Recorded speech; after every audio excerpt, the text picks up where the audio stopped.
Muito boa tarde, sejam bem-vindos e bem-vindas ao 6º evento digital da série que a Deloitte faz mensalmente com a Singularity University Brasil.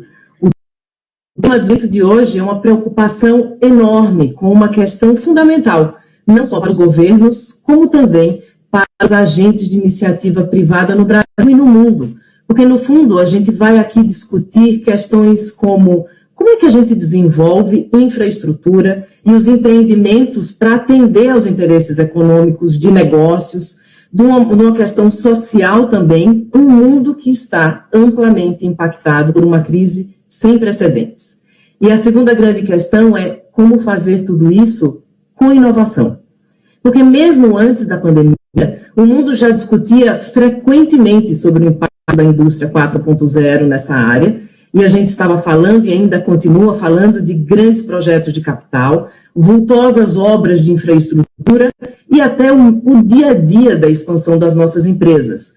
Mas como então ter o benefício dessa transformação digital que já está em curso e que claramente foi acelerada com as questões da pandemia?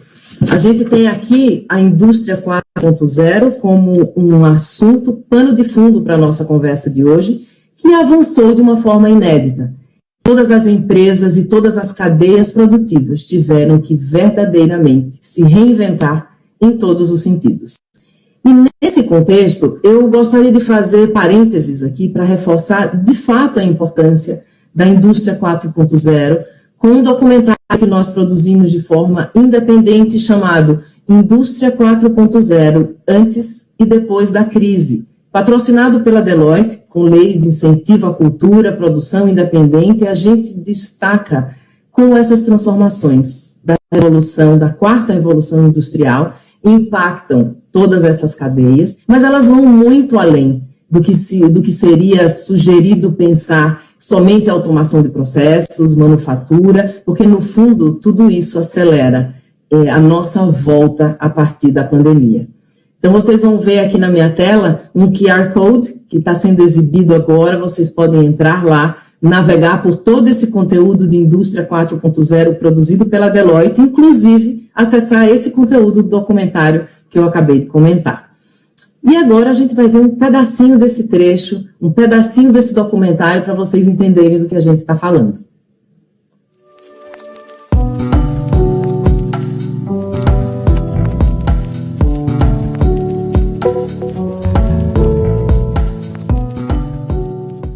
The qualification and skills that workers will need to remain competitive in Industry 4.0 are going to fall into two main buckets. One will be technical skills, the ability to code, conduct data science, the ability to take your operational insight as somebody who works a piece of machinery and now pair that with the ability to predict whether that machine is going to fail out of a data set. The second kind of talent that will be required is working with people. People are irreplaceable. They're not replaceable by a machine. And as a result, the ability to manage individuals, treat them with dignity and respect, and care for your coworkers and your colleagues and your friends and your family is a skill that is never going out of fashion.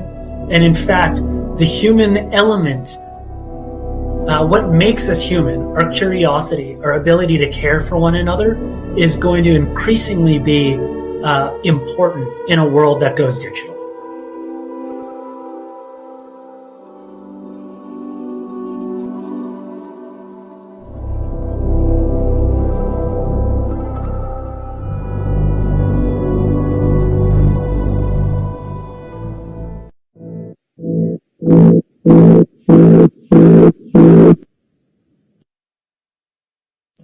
Bom, o tema é Indústria 4.0, mas nunca antes falamos tanto do ser humano dentro de toda essa transformação digital. E no evento de hoje, nós temos a honra de contar com a participação especial do Michael Flynn. Ele é líder global de assessoria financeira da Deloitte para o setor público e também líder de projetos de capital e infraestrutura para a Europa, Oriente Médio e África. que vai discutir conosco aqui hoje, a partir de Dublin, na Irlanda, os mecanismos que permitem alavancar projetos com esse objetivo, com inovação e muita transformação digital. Mas, além do Michael, a gente também vai ter vários outros convidados e convidadas especiais de mercado, do governo, que são referências nesse assunto e vão estar conosco por aqui logo mais. E já para dar início ao evento de hoje, eu quero convidar o Gustavo Rota, sócio-líder de inovação da Deloitte, para uma conversa com Larissa Uliana, especialista em Lean da Vale. Rota, agora é com você. Olá, Ana. Obrigado. Muito boa tarde a todos. Obrigado por nos acompanhar mais uma vez nesse 6º evento. É um prazer falar de inovação, falar de transformação com todos vocês. Hoje eu estou aqui com a Larissa. A ideia é bater um papo para esquentar os motores aqui para a conversa que vem depois. Estou aqui no meu fundo de Dublin, não sei se vocês estão enxergando aqui, mas é um fundo bem característico de Dublin. Mas a gente pode começar aqui com a Larissa. Larissa, muito obrigado, boa tarde.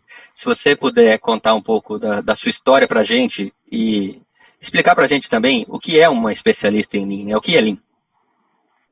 Boa tarde, Gustavo. Lean é um termo em inglês, né, enxuto, e ele vem muito da Toyota, modelo Toyota de gestão, modelo Toyota de produção, que é chamado TPS. Na Vale, a gente chama de VPS, Vale Production System. E ele é muito sobre o nosso modelo de gestão, nossa forma de fazer as coisas. Então, nossa forma para conseguir o resultado.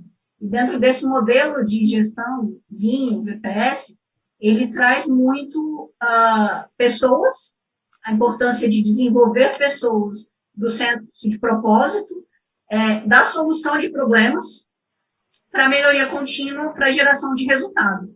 E aí um VPS especialista, um especialista em Lean, a gente acaba atuando muito como agente de transformação dentro da empresa. Agente de transformação para essa cultura que a gente busca, que é a cultura do Lean, da melhoria contínua. Excelente. Muito obrigado. Eu acho que, emendando essa questão de transformação, Vale uma gigante da infraestrutura, né?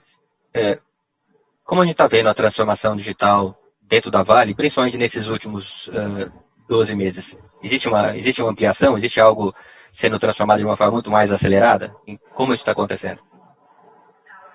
É até legal. Eu sou especialista em Lean da área de infraestrutura da Vale do Brasil.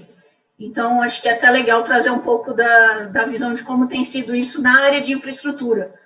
E aí tem, assim, para a sua pergunta, tem a resposta um pouco enquanto companhia, né, que eu acho que tem muito a ver com várias outras companhias, do quanto a gente precisou se reinventar, o quanto o home office impactou, e aí desde das coisas simples, né, de fazer reunião de forma diferente, de recrutamento e seleção, eventos, interações, e aí para a turma do home office fica muito simples de falar assim, nossa, com certeza acelerou e transformou, mas eu achei que foi muito interessante também para a turma da operação, que precisou continuar em campo, porque essa turma também precisou se reinventar muito. A forma de fazer as coisas já não era mais a mesma, então foram necessárias revisão de uma série de procedimentos, de uma série de atividades para uma forma mais segura, incluindo novos controles. E aí foi muito interessante o quanto a tecnologia entrou, inclusive na interação dessas pessoas do campo com essas pessoas que estavam em casa, que já foram para um modo de trabalho muito mais digital, mais rápido, mas era necessária a interação com quem estava em campo. E é muito legal, interessante, assim, enquanto especialista de Lean, que eu buscava muito a melhoria de processos e já buscava muito a provocação para inovação, para transformação, o quanto algumas transformações que a gente estava querendo fazer há muito tempo, principalmente o engajamento da turma, foi muito mais fácil e se acelerou muito mais. Então, desde coisas simples, como acompanhar a atividade com formulário, com checklist, que hoje é totalmente digital, que já conversa com o BI e já, enquanto o cara está em campo fazendo atividade com aquilo, quem está em casa já está com os dados fazendo análise. e eram comportamentos que a gente queria que essa pessoa do campo tivesse há muito tempo, mas que ainda não estava fazendo essa virada de chave. Então, acho que esse cenário fez todo mundo ter que se reinventar e com certeza acelerou muito, deu muito mais propósito para a necessidade de transformação. Acho que foi um grande acelerador do processo, né? Acho que esse momento foi um agente de mudança. Acho que com todos os outros que a gente tem visto, esse certamente foi um acelerador. E você tocou em pontos super interessantes, né? Você, falando em infraestrutura mesmo, né? Ou seja, você enxergou os impactos da transformação no dia a dia e em atividades que estão lá no campo, né? No caso da Vale, coisas que acontecem direto na operação. A gente fala muito de inovação e a gente fica voando, é uma coisa meio etérea, né? Isso faz parte da estratégia, está na estratégia de grandes corporações, acho que é super relevante isso. Como é que a gente, você deu um exemplo, mas me ajuda a elaborar um pouco melhor, como é que a gente faz a articulação entre a inovação que está na estratégia e a inovação acontecer no dia a dia, né? Como é que a gente articula isso? Eu acho que, até antes um pouco dessa pergunta, tem uma coisa que o óbvio nem sempre é óbvio, né? Então, a primeira pergunta talvez seria assim, a estratégia está desdobrada para toda a companhia? Uma organização grande como a nossa, eu entendo que assim, a inovação não é só papel da alta liderança. Eu quero toda a companhia inovando. Eu quero toda a companhia inovando alinhada com a minha estratégia. Então, acho que a primeira pergunta é, a minha estratégia está bem desdobrada? E pode parecer uma pergunta óbvia, mas quando você pensa em chão de fábrica, quando você pensa numa empresa grande, não é muito óbvio e é um pouco difícil garantir esse desdobramento da estratégia. E eu acho que uma primeira provocação muito grande é isso, assim, como está sendo feito esse desdobramento, está chegando a toda a companhia. E aí a gente fala, ok, tem essa estratégia, agora como que a gente faz toda a companhia inovar de forma articulada e conectada com a estratégia? E aí eu não consigo fugir da parte de transformação cultural, assim. Existe um ambiente onde, para mim, para inovar, a gente erra no meio da inovação. Assim. Então, meu ambiente aceita erro, eu estou expondo o problema, porque de preferência que minha inovação solucione algum problema. E aí eu conecto muito, mais do que ensinar a inovar ou trazer soluções, é criar esse ambiente onde eu posso errar, eu posso experimentar, e onde está tudo bem eu falar de problema, porque eu vou identificar uma série de melhorias que eu vou necessitar de inovação para solucionar. Então, a minha resposta, acho que tem essas duas coisas, assim. Primeiro, garantir que eu estou desdobrando a estratégia e conectar com a cultura, porque eu acho que acaba vindo de forma um tanto natural e com propósito. Perfeito, acho que é isso mesmo. Acho que o processo de comunicação pode ajudar e muito, né? A gente tem visto outras companhias engajadas no processo de transformação, principalmente aliada à transformação digital, e a gente vê que isso é super importante. O engajamento e o propósito do porquê, né? As pessoas entenderem o porquê é super relevante. Eu tenho uma terceira pergunta, mas eu acho que eu já sei um pouco da sua resposta. Eu estou pensando aqui, se a gente tiver que escolher o que é mais importante, né, para promover a transformação digital, e eu colocar em 3 cestas, usar a tecnologia em si, esse é o mais importante? Ou usar boas metodologias, boas práticas e bons métodos? Ou, na verdade, é o fator cultura, é o fator ser humano? Ou é um pouco dos 3? O que você me diz? Pelas minhas respostas anteriores ficou claro o quanto eu entendo que a cultura é importante, mas eu tenho que admitir que é muito necessário esse combo. Na minha visão, na experiência, eu acho que a cultura puxa, mas o combo é muito interessante, importante. Eu acho que talvez valha aqui compartilhar um exemplo. Assim. E a gente tem buscado muito, até nessa transformação cultural da Vale, a gente tem buscado muito falar mais também dos nossos exemplos que talvez não foram positivos, que são os exemplos que a gente precisa aprender, dos nossos erros. Assim. E até trazendo para a minha área, assim, a gente passou por um aprendizado, está passando, na verdade, por um aprendizado recente, que eu acho que me lembra um pouco disso. Assim. No nosso processo de transporte, há um tempo atrás já, a gente viu assim, não, precisamos colocar mais tecnologia nesse processo para garantir que o processo fique mais seguro. Então, a gente investiu muito em tecnologias que me permitissem detectar falha, principalmente nos ônibus ou nos veículos, tecnologia de sistemas de fadiga, de sistemas que identificassem o comportamento seguro do motorista. Então, a gente fez um combo muito robusto do que tinha no mercado de tecnologia para transporte, e a gente foi um pouco de cima para baixo, assim, é obrigatório, vamos colocar em toda a nossa frota, vamos fazer um plano de adequação. E a gente adequou. E aí, acompanhando os indicadores nos primeiros meses, a gente não estava vendo o quanto isso estava trazendo de resultado de melhorias da parte de segurança. E aí a gente foi tentar, voltou para campo para investigar o que estava acontecendo. Então, assim, a gente pegou uma solução, a gente trouxe tecnologia, mas faltou evoluir na parte do envolvimento das pessoas. Um pouco conecta um pouco com a cultura, no sentido assim, eu precisava mostrar mais propósito para quem opera aquilo no dia a dia, daquela importância. Porque eu tinha o cara com uma Ferrari na mão, mas ele estava usando ela quase que como um fusquinha. Porque eu botei a tecnologia, mas eu não conectei com as pessoas. E não botei o método totalmente amarrado. Então, e agora a gente está num trabalho muito grande, assim, de trazendo as pessoas, de fazendo, olha, todas essas tecnologias demandam alguns controles. Quando eu identifico, o que eu faço? Então, eu estou trazendo o propósito e estou trazendo o método para caminhar junto com a tecnologia. E aí eu acho que por isso a importância, por mais que eu acredite muito que o que puxa é a transformação cultural, nessa resposta eu trago também um pouco, eu concordo que ele precisa de todo o combo para conseguir caminhar junto.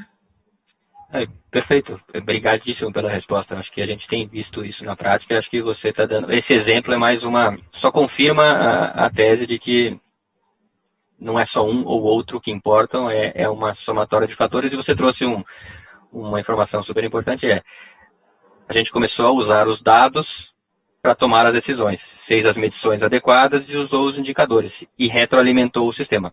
Acho que é o que a gente tem visto nas boas práticas. Larissa, super obrigado. Eu tenho que dar espaço para mais gente. Acho que a gente é uma abertura, um warm-up aqui. Super obrigado pelo seu tempo, obrigado por compartilhar com a gente.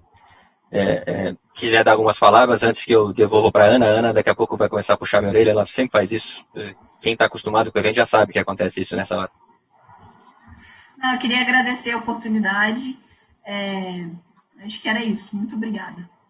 Muito obrigado, Ana. Com você, bom evento a todos. Muito bom, Rota, Larissa, muito obrigada. Eu não poderia deixar de agradecê-la, Larissa, sobre essa contribuição do quanto é importante termos o ferramental, que é a tecnologia, atrelada absolutamente ao método. Você citou sobre metodologias que estão costuradas pela própria tecnologia, e óbvio, essas pessoas todas engajadas numa cultura que tenha a possibilidade do erro, que tenha a possibilidade da experimentação e que não tenha mais aquele receio de dizer, olha, aqui deu errado, aqui a gente precisa resolver e resolver rápido. E a inovação parte disso, desse lugar seguro e desse conforto que a gente sente para poder pedir ajuda e ter as melhores práticas das melhores ideias. Fico feliz que tenhamos mulheres na liderança dessas iniciativas numa área de infraestrutura e que temos muito ainda a avançar durante e depois dessa pandemia. Muito obrigada, e agora eu quero convidar o nosso palestrante internacional, Michael Flynn. Michael, welcome to the event Brazil on the Transformation Journey. We're very excited to hear what you have to say about the levers to boost capital projects and infrastructure nowadays, applying innovation and digital transformation. So please, the word is yours. Thank you, Anna. And it's great to speak to you this evening or this afternoon for you. And this is all our new ways of working in the last year, because it's 2 years since I was last in Brazil with Elias and the team, and I suppose how the world has changed since then, and I certainly would far rather be with you today, and rather than being in what is my new home office the last year as we stay here. So I guess if you look over the last 2 years, or particularly last year, it's who would have thought that this single issue, this pandemic would have such an impact on every citizen around the world. And I guess while it is difficult, and it is more difficult in different places around the world, what we see is that this is actually providing an opportunity as we plan the exit and plan the growth out of the pandemic. So what I'll do is set the scene a little bit and talk through in terms of see how technology works. There we go. And see what happened. So as we know over the last year, so the pandemic hit at different times. From the start of last year, different countries, and sort of moved across the world. And we certainly got it before you guys, but then it's the time of when it starts reducing, and what you're finding is a lot of the world is in lockdown. But what government saw is that health was the priority, and what they did is that they focused on health, focused on getting the lockdowns and basically pumped enough money into the economy to put the economy in a coma, to make sure everybody could survive through that period, and what that has negative economic impacts, has impacted a lot of various businesses, particularly travel, hospitality. Is suffering around the world. However, as the vaccines are now being introduced, and hopefully the world will start reopening and re-emerging from this last year, is that then all of these negative economic impacts, as the government reduced the amount of money that's available, you now need to restore that economic performance, and you need to get that the economy moving again. But it's got to be quicker now, because it's got to jump in and start moving. But here's an opportunity to try and fix some of the things that may have been going wrong even before COVID. So pre-COVID around the world, in many cases, we had an infrastructure deficit. Economies were either operating at capacity, or they had unemployment issues, but there was employment issues there anyway.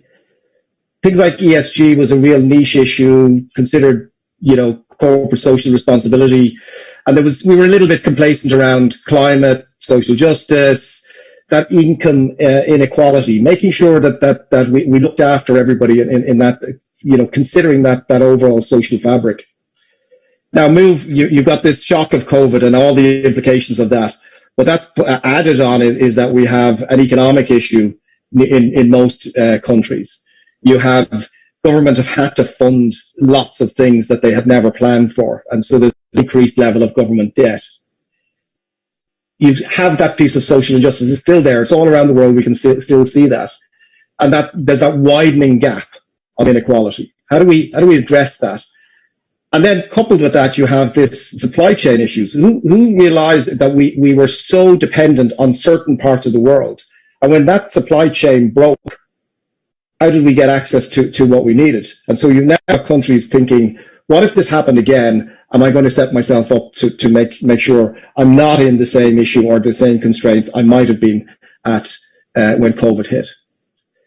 So from a governmental point of view, what do they need to do as we emerge out of this? Well, you need to assist distressed businesses, because there's still going to be a level of distress. And do we want businesses shutting down, or because we need to maintain employment? Because we need to get individuals back to work, and that's new employment as well as maintaining what was previously there. And so that means we need to stimulate that economic activity. How do we restart the economy?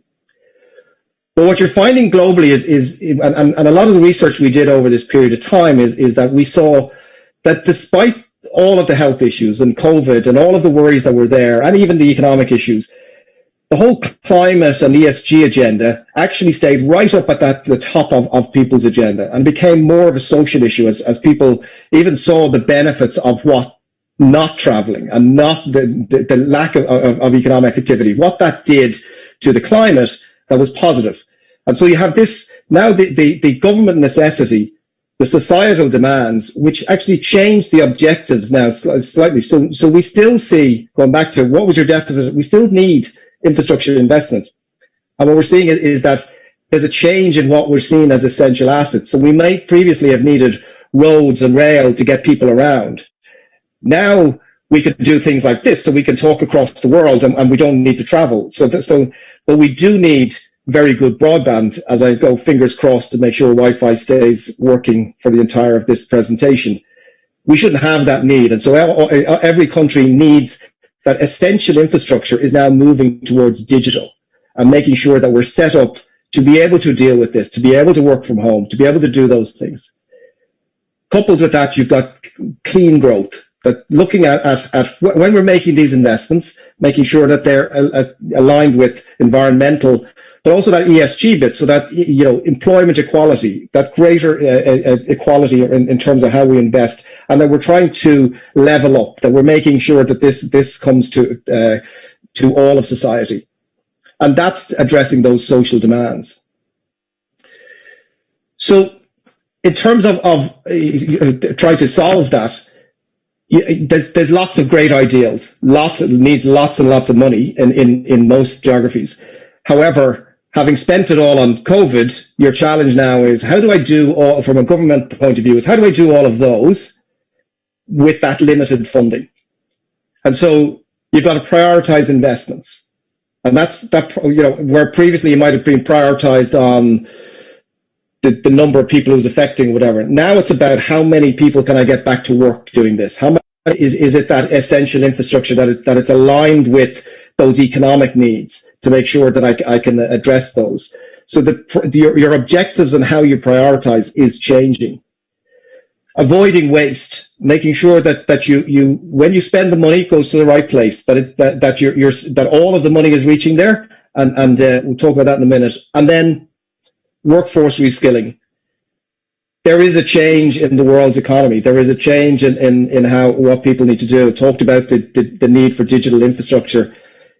We need to make sure that there's a workforce, as you achieve growth, is that you have the right skills to achieve that. As you're changing towards in new supply chains, making them more local, addressing new sectors, again, if you want to attract investment, attract new corporates or and new industries, you need to have the skills available. So I'll deal with the last two first. So the avoiding waste, despite pandemic and despite all the issues and all the societal demands for equality, there's still fraud, waste and abuse. As soon as there's money going anywhere, there is always going to be a level of fraud. There's also, it goes to the wrong place. It's poorly spent. So what we're saying is, no matter what you're spending from a government point of view, whether it's the economic stimulus, whether it's large capital projects, or those supported governments, even the previous spending that governments were doing, is that you need to look at making sure it's going to the right place. So it's looking at making sure, you know, testing for fraud. And many governments haven't worried about this to this point. It has been better to get money out into the economy at a faster pace than worry about whether it's going to the wrong place. Now, as we begin to emerge out of this, then we have a little bit more time to focus on, is it being spent in the right place? And even going back to see where you spent it and seeing if you can recoup some of that. But it's definitely something to watch out. You then need to look at workforce reskilling. Have we got the right people, skills to do that, to target those sectors that we see growth? So making sure that there is, you know, understanding what sectors you need to target. What is Brazil targeting? Is it targeting inward investment? Is there a need in the country for a particular new sector or to grow an existing sector? So you need to align, government needs to align with business, needs to understand where that demand is, because remember, government is looking for the investment to come from the private sector. We're trying to attract more money in because government has spent its money in many cases already with the support to date. There does need to be a link with academia, because when you're trying to feed these sectors, is you need to start with your graduates. So there's reskilling of existing employees and workforce, but you don't need to have to keep on reskilling. So you want to start the growth from an early age through the education process, and it should be widely available, because you want back to this equality piece. You want that wide availability, that you're getting all of the population having this available. So So they're the things you need to have in place to attract. You avoid that waste, but really making sure you understand why you're putting, what sectors you're going for, and why are you putting in there. And when you do make the investment and you attract the industry there, you have the people there. However, you need good infrastructure to have a good economy. And so, irrespective, while there might have been shortfalls in the past, what we're seeing is that infrastructure, not only being necessary for supporting a strong economy, is actually an excellent stimulus in economy. And it's been used around the world and all for years and years to stimulate economies after major events.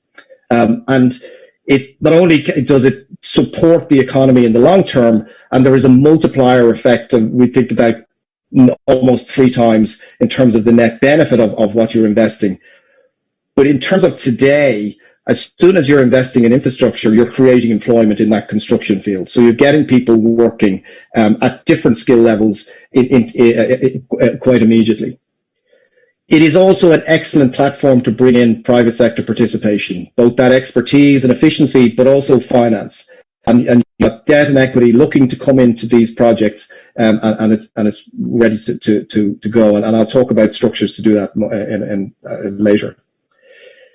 I talked about the prioritization.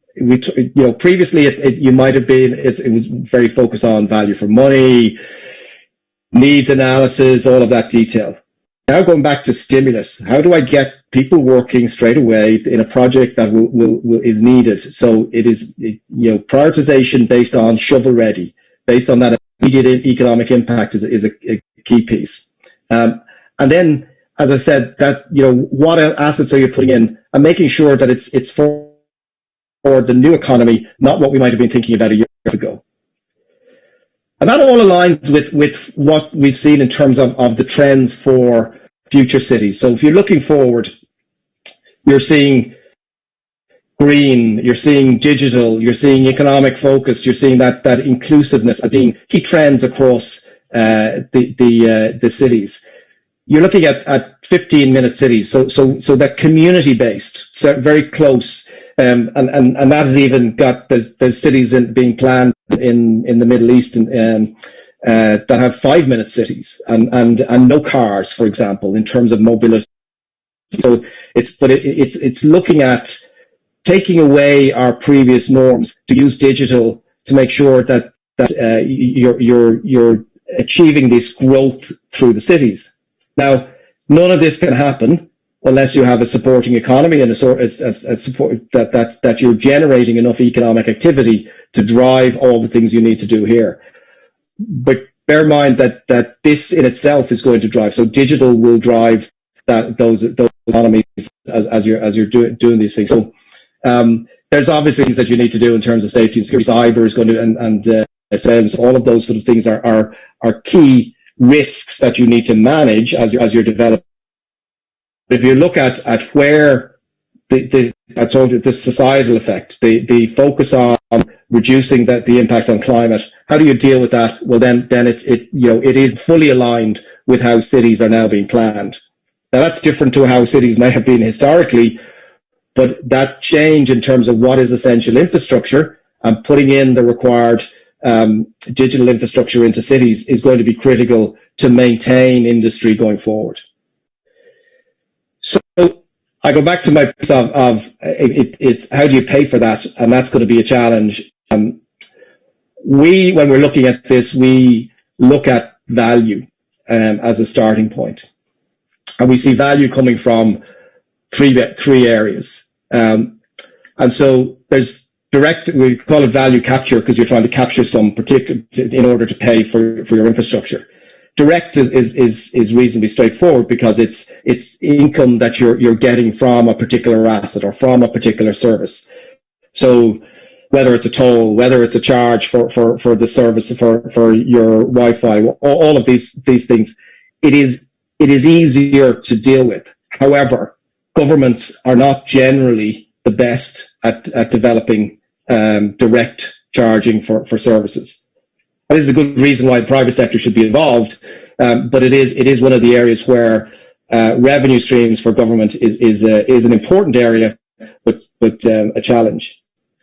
However, one of the bits that government does forget about and is looking forward is when I invest in infrastructure, not only do I create this multiplier effect to the long-term benefit of it, but actually I create benefit for everything around that piece of infrastructure. So the easiest way to say it is if I put a new railway through a city, a light rail, the real estate on either side of that light rail, particularly closer to the stations, increases by multiples because you're now close to a transport hub.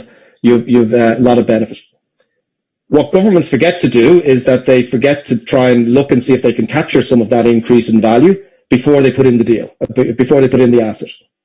And so what we would say is understanding the impact of the infrastructure investment. And that's going to, you know, when you go to digital now and making sure that there's strong enough fiber or, you know, 5G, all of those things, is making sure that you're aligning that and when you put it in, is that you're getting sufficient value from a governmental point of view, and that the value that's being achieved outside of that.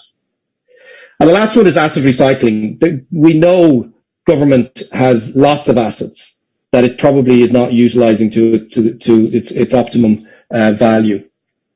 A question is whether they really need to own it, or whether they need to own it in the short term, and or you know, could they lease those assets? And oftentimes there's a greater value of those assets. So oftentimes buildings, they're greater value to somebody else than to the public sector, and how they're considered. So they're underutilized. And thinking now in terms of, again, more working from home, particularly in government offices, do you need all that space? Can you do something that to reduce the space you need, and then maybe sell some of it into the market or let it into the market, create a revenue stream? Because what all of these do is you're trying to create value, trying to create cash flow, because we don't have all that governmental funding available to now throw towards projects. So we have to go look into the markets. What is the funding and financing available? There is lots of senior debt. There is lots of you know, the more green and more climate based you can have these projects, the more attractive they are now to the investor base. But you have, back to infrastructure and these type of city investments, you can get governmental funding in there, but as I said, probably far less available than there was previously. But now you can access all of these types of finance if you structure it properly.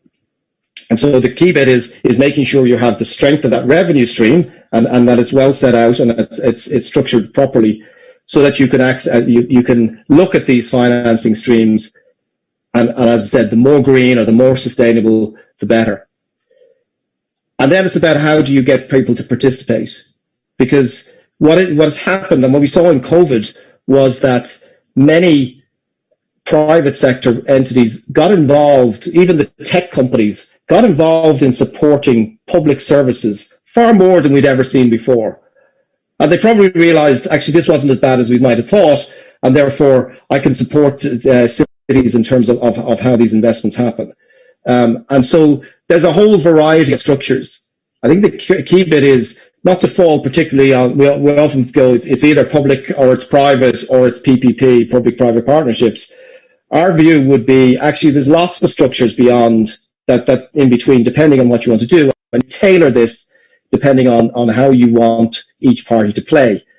But it is, the objective is to get this something that works for both parties.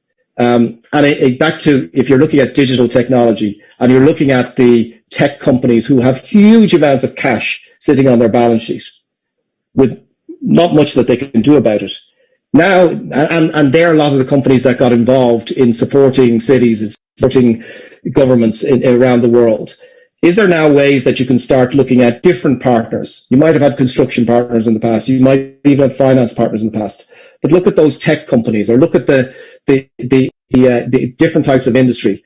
Because remember, once you put in these assets, once you put in these things, you still want to grow the sector, because we're still focused on that.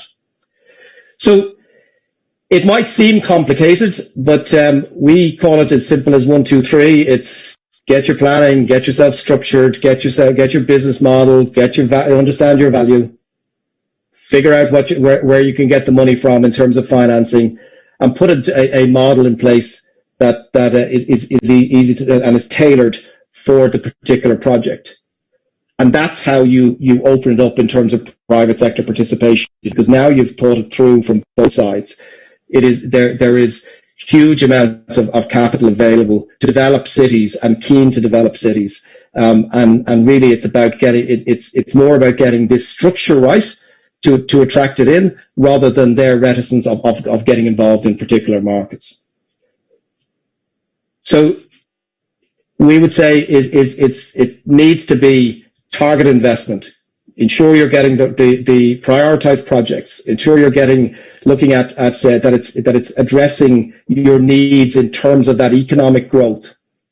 But you need that sustainability and ESG focus, because you do not want to increase the inequality piece that may already be there. So this is about trying to address that. Climate is great for bringing in capital, but it's even beyond that you start looking at that focus.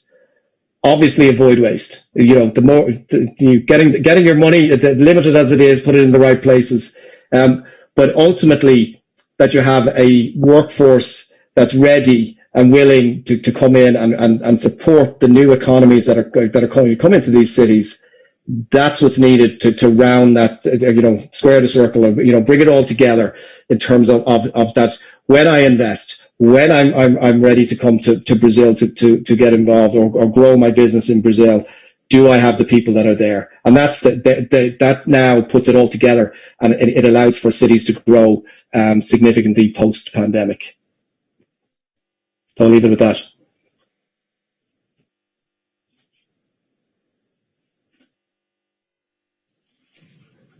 Muito bom, muito obrigada. Thank you very much, Michael, for your great presentation. Now we are going to proceed with this relevant content, but now I would like to invite our lead partner of government and public services at Deloitte Brazil, Elias de Souza. Please join us, and the word is yours, Elias. Thank you, Anna. Wow. Hi, Michael. Good evening. So I know that's very late in Dublin for you. Thank you for your presentation. I think you're going through a few questions because we're running out of the time. So the first question for you, as you mentioned, you had the opportunity to come to Brazil 2 years ago and know the cities of São Paulo, Rio, and Recife, and you have the opportunity to work in a project in the city of Porto Alegre. But you have the experience around the world, in the Middle East, in Europe, in Asia. So based on that, in your international experience, what's your view about Brazil? It's possible to bring new investments after COVID-19 because you're running with the pipeline infrastructure globally, and you mentioned in your presentation that you have to selling some assets by the government, no matter what, if you're talking about the national or the subnational governments. But how we can do that? Because we have to bring some new investments. So what's your perspective about Brazil? What's your perspective about bringing new investments for selling infrastructure to international investors? So, first of all, it's a pity I can't go back there, and we'll have to come back soon. But what I would say is in any of these markets, it is about how you set yourself up, right? And so the global financial market is keen on Brazil. I mean, you've got scale, the size of the projects, the scale of the economy, the opportunity in the economy, the population, all of those things. You set it up and say, this is a big market that that there is opportunities there. It's how do I get in? Can I understand it? Get in? Is it fair when I get into the marketplace as an international business? And can I operate with equality with the locals, and or at least can I partner with the locals and therefore get involved in the market? All of that's achievable, but it comes back to making sure that you have your transactions, as I talked in that sort of 1, 2, 3, in terms of if you want to look at an infrastructure investment, you have to structure the deals in a way that they understand, that they, you try to understand what their concerns might be, and even for the early deals is to address them maybe a little bit more leniently, not too much, but that you're probably, because you're trying to create a market, and so the more you can attract in, and you create a pipeline that and that you deliver on that pipeline. So take Sao Paulo as a city, puts together a number of projects that you can, that are attractive or are of reasonable scale, that there's a reasonable transactions structure to it, that it's not a slam dunk, but it is reasonable in terms of commercial risk, that is understandable. Now, once you know that these projects are coming, therefore I can I'm not trying to move my business or change my focus for 1 or 2 projects, but if I had a pipeline of 10 or 20 projects or multiple cities that have that, now it's an interesting bit, because I have something that I can get involved in, gives me scale, I can make those investments, and it's a good market. But so there's a number of things that need to happen, and I think what's happened, there's been a bit of stop-start from looking, and I am looking in, and you obviously know the market far better than I do, but is that there's been a little bit of stop-start, a little bit of different structures that don't always align with what the international market fully understands, and it's making sure that is helped through market soundings in advance of these projects to attract international players. But it is definitely possible.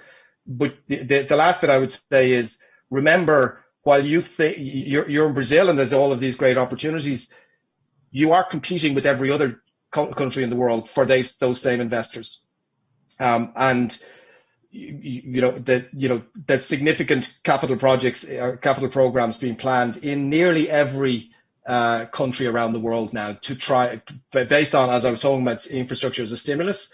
That's why they're trying to do that. So, and each one of them does not have the money to do the program that they're looking to do. So they're going to be trying to get at the private capital that you're talking about as well, and those investors. So now you have to compete a little bit, and so it's about putting on, presenting Brazil and presenting the city's projects with in the best light, and addressing those needs, but probably getting out there sooner rather than later, because it is competitive. People will have finite capacity and resources, and they will focus on markets that they can get to quickly. So it is probably time is of the essence. Perfect. So you mentioned in your presentation a few great thoughts about the trends for the cities. One of the thoughts that you mentioned in the trend is regarding to digital transformation, and you mentioned about innovation. So public sector is not work alone; it cannot be work alone. So they need the help from private sector, the academy, so the social organization, all people involved working collaborative. So we established for the public sector and the private sector working together the innovation network community. So do you believe that innovation network community can help to design a sustainable development cities, or help the cities to bring back the economy? Absolutely. I mean,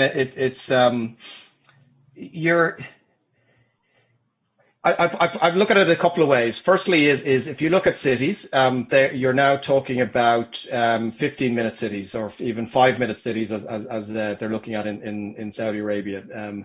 Is that, so now you're making it a little bit smaller, but it's got to be a mix of, so government can't get right the way down there, so it's got to be a mix of the two, but you've also now, that changes the whole fabric of a city, so it needs innovation to bring it. But it also creates opportunities as to how do you deal with mobility, how do you deal with even transfer of goods and how we work and how we get around. So innovation, it's got to be, in some ways, it's got to be planned and encouraged, and the more you can align that with particular sectors, the easier it is to go from that sort of 5-minute city to grow it. So now you create districts that are focused on pharma or medtech or whatever it is, tech, whatever it is. But it's that, because then you can start growing your economy based on that. But it takes a village to grow, and anything in terms of so what you would see is innovation needs to be encouraged at all levels. So from the startups, but also encouraging, your SMEs and your large corporates, your academia, getting them all in one area and trying to coordinate that you're putting anchors in community to allow that growth in those sectors that you identify as being areas that Brazil is set to grow in, or you see that opportunity. But you need to plant a couple of seeds to help that. I think the challenge oftentimes government sort of says is we want innovation, we really want to innovate in whatever, pick an industry, and then just leave it, don't do the things that needs to happen. What we've seen is the most successful innovation districts, if cities can put them all in one area so that they can all play off each other, so that the small can support the large, but also there's acquisitions, there's investors get involved there. And as I said, back to universities, you're now getting, because you're trying to grow a sector, so you need to improve it and increase the amount of education and graduates that are coming out with sector specific qualifications. So it doesn't happen just by chance, or it's very rare it does. What you need to do is plan your innovation, which sounds very boring, but and not very innovative. But that's what you have to do, because you've got to put the parties together to make it work. Perfect. So, Michael, one last question. So, I think we have to add one important issue that we are facing around the world, including Brazil, regarding to regulation. So, as you know, Brazil has a very complex regulatory environment. So, I think this is a challenge to develop new projects in Brazil, even though when we talk about innovation. So what's your perspective about this? Do you have a solution to see the regulation in another way? Can you have a solution to make more easy to cities to develop new projects? The last time I was in Brazil, Ellis, we went to a couple of different locations, and your questions got harder and harder, and I think you've done the same again to me today. So regulation is a challenge. So you do need it, but back to you, it should be relevant.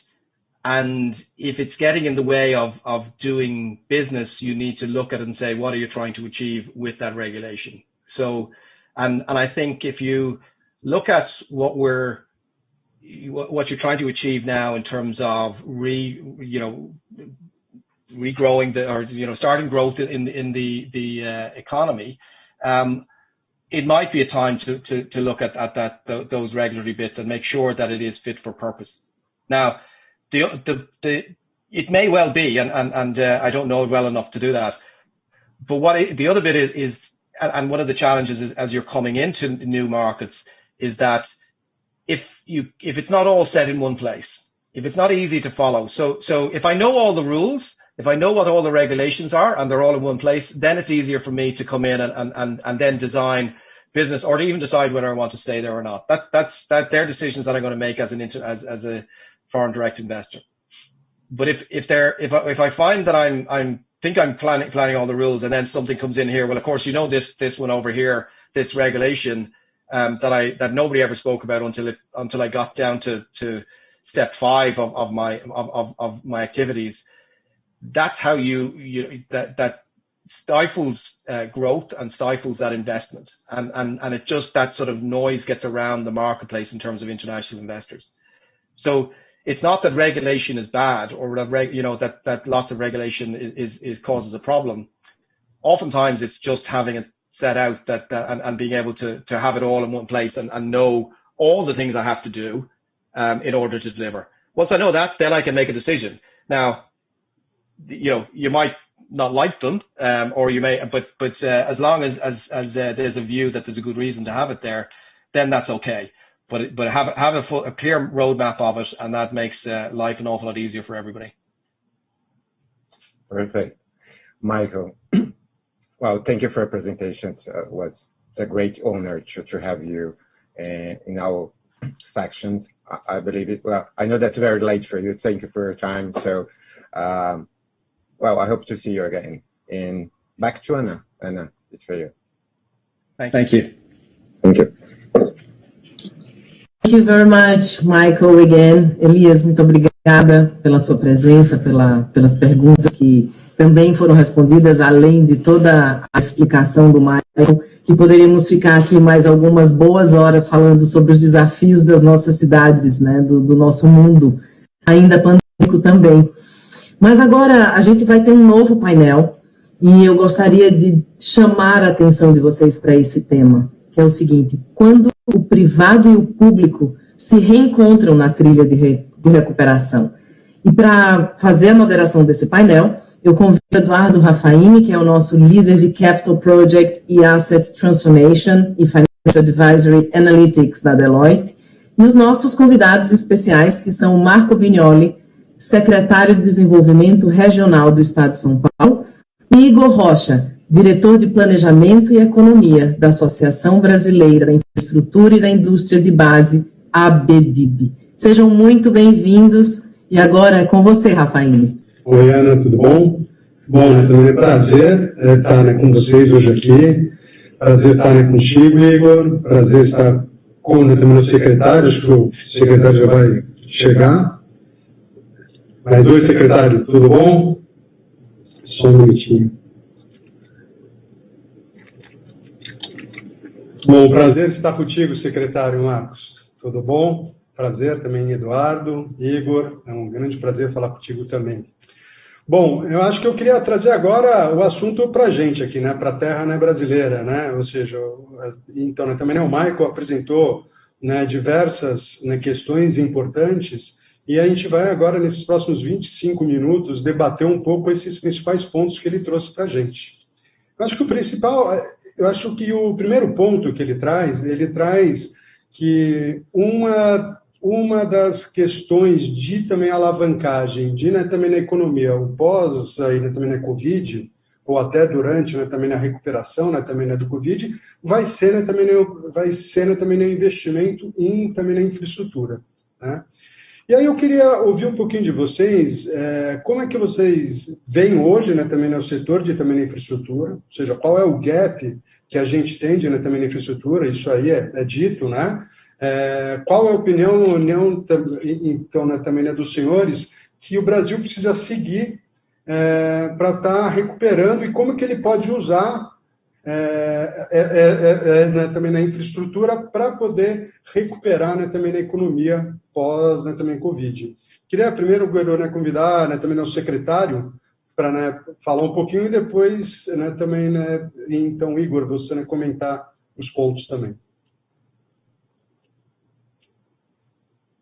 Bom, primeiro agradecer a oportunidade, em nome da Deloitte, ao Eduardo Raffaini, nosso mediador aqui, dizer também da alegria de participar com o Igor Rocha desse painel. Nós estamos passando por um processo fundamental de superação de uma pandemia sem precedentes, hoje, talvez no período mais agudo dessa pandemia, mas sem parar de olhar para o horizonte. E esse horizonte se dá com um modelo de competitividade do nosso país, do nosso Estado, fundamentalmente com investimentos em infraestrutura. A gente sabe do custo Brasil e do que acontece no nosso país por conta dessa demanda histórica de uma infraestrutura mais adequada. O Estado de São Paulo, ao longo dos últimos anos, trabalhou e pôde avançar na sua infraestrutura, mas a gente ainda sabe que passos importantes têm que ser dados ao longo dos próximos anos. Nós estamos falando aqui das mais diversas áreas, sejam investimentos ferroviários, investimentos rodoviários, investimentos nos nossos portos, investimentos nas mais diversas áreas aqui do nosso estado. São Paulo hoje tem 32% do PIB do Brasil, possui 19 das 20 melhores ligações rodoviárias do país, o maior porto e o aeroporto da América do Sul, uma potencialidade enorme para aeroportos regionais, 4 das melhores universidades da América Latina, e mesmo enquanto o Brasil recuava mais de 4% em 2020, nós tivemos um leve crescimento no PIB de 0,4%. E mesmo durante esse período, um modelo em que a iniciativa privada e o poder público em parceria se dão como o principal vetor de desenvolvimento aqui do Estado. Eu trago aqui como exemplo a rodovia Piracicaba-Paraná, Piracicaba-Panorama, a nossa pipa, né, que teve aí um ágio impressionante ao longo da sua concessão, 14 bilhões de reais que serão investidos nos próximos 30 anos, a confiança do mercado, né, o Fundo Soberano de Singapura investindo pesado aqui no Brasil, representando a maior concessão pública aqui do estado de São Paulo. Então, como resumo disso, o nosso entendimento é que a retomada vai se dar com esse modelo de parceria. São Paulo tem isso tradicionalmente, e a comprovação disso é a própria concessão da rodovia Pipa que se deu ao longo da pandemia. Então, para início, eu trago essa mensagem aí de superação ainda no momento que nós estamos, mas de otimismo com o futuro, Eduardo. Excelente. Bom, Igor, também, como você vê hoje aí também no cenário de também na infraestrutura brasileiro, e se você também acredita que também investir também na infraestrutura é a grande saída, também a grande também a alavancagem para a gente poder voltar também a crescer rápido.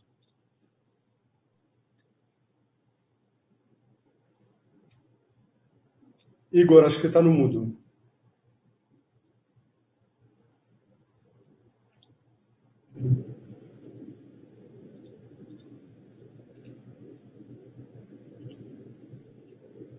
Eu gostaria de ouvir um pouco, também